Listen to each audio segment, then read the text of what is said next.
The multi-minded maniac wizard awakes, realizing he's been sleeping in an old oak tree.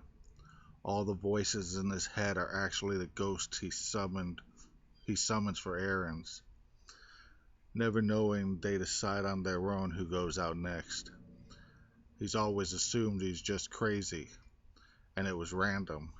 Hearing voices in the head isn't a typical wizard thing. Today he appeared at Today they appeared to be really stirred up for something. When he couldn't get the answer, he sniffed the air, and then sniffed the soil from the ground. Nothing. There must be something special and unusual today. It's the only thing that gets my antennas shaking anymore.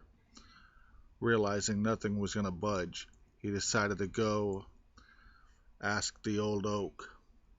He knocked on its trunk as if it was a door, then plainly asked, "Excuse me, old oak, is there some rare occurrence happening today that I forgot?" The oak abrasively brushed the air, as to say, "How can one who knows forget?" Then, then the old oak did huge, bold swoops. The wizard paused. It was familiar. He did recognize that from nature, but from where? Then the cool breeze spoke up. The season had shifted. The autumn was entering the land from the spinning of the earth. Oh my word!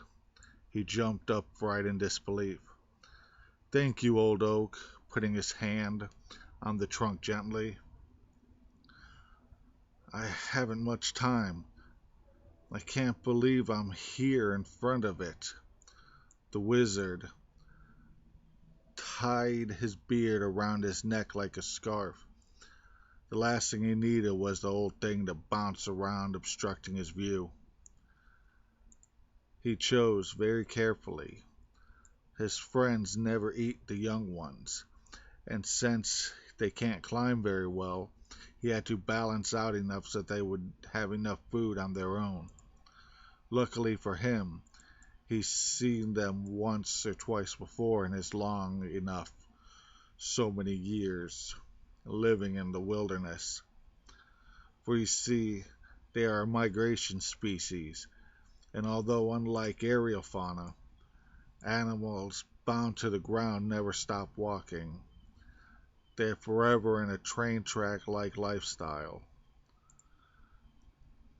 Commendable, to say the least. Most species would die out attempting such endeavors, but not the Sasquatch.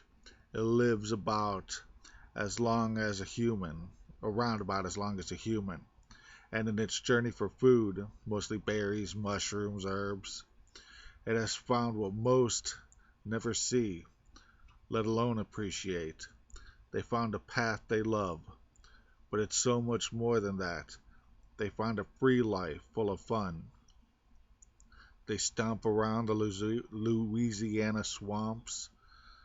They belly ski down the Colorado slopes. They even ride the waterfalls in Yellowstone National Park like water slides, using the slimy moss as grease for their 800-pound bodies. They're a most special creature, understanding the words of the other species. That, mixed with their great noses and ears, they have avoided humans for decades. Usually a human won't get in within 20 miles of their tribe. They avoid them intently. They know man is the boomstick holder and what the boomstick does. This is why I avoid them as well.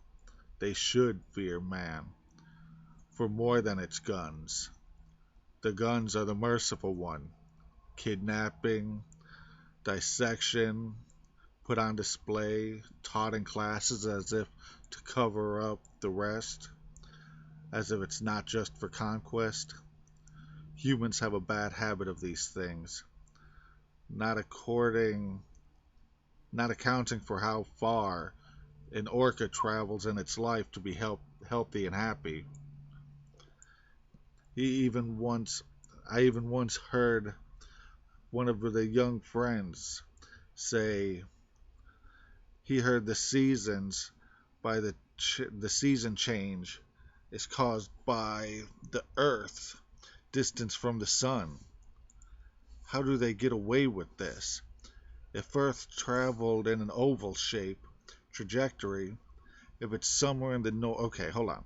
If it's somewhere in the north, then winter in the south, and the Earth is an inch away from the sun, then by what you say, then when we're 2 inches away, it's winter here and summer in the south, right? So why don't the temperatures shift in accordance? At 1 inch, regardless of the season, it should be twice as hot as when it's half that distance. How do they not see that? Are they aiming to hurt people? To make people feel stupid so they hurt people? The earth doesn't move like that, and the pyramids prove it. Oh well. As long as they keep their pace, the Sasquatch has a few more generations before human developments steal their places. That's why I set out to do this. This is why I leave these treats, to build a repertoire with them.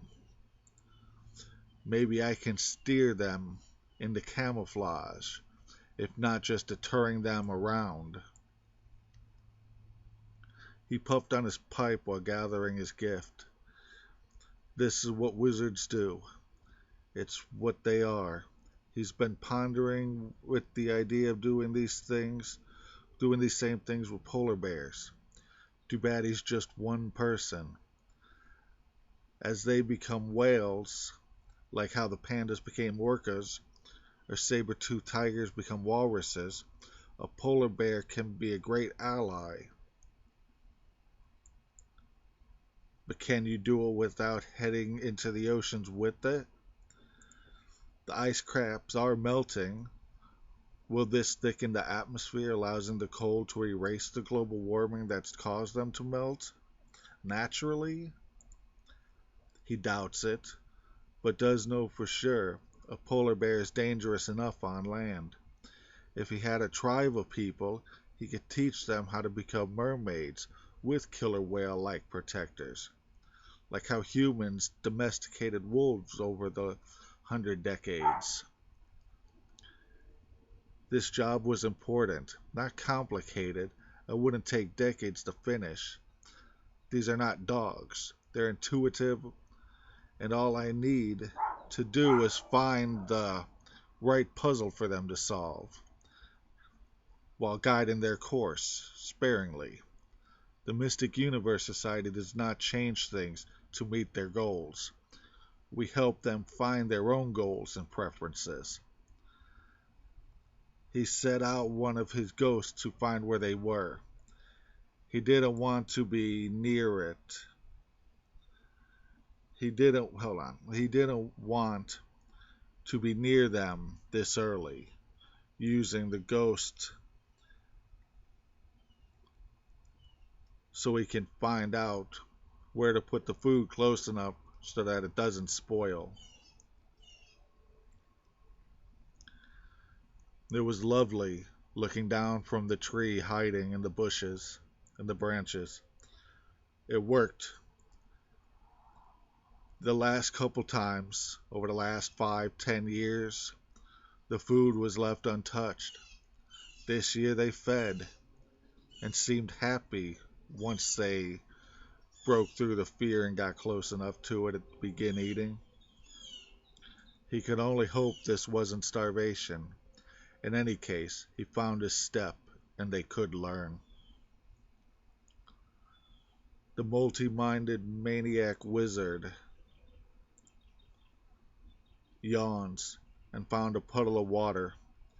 He reached his hands into the air, then moistened his finger.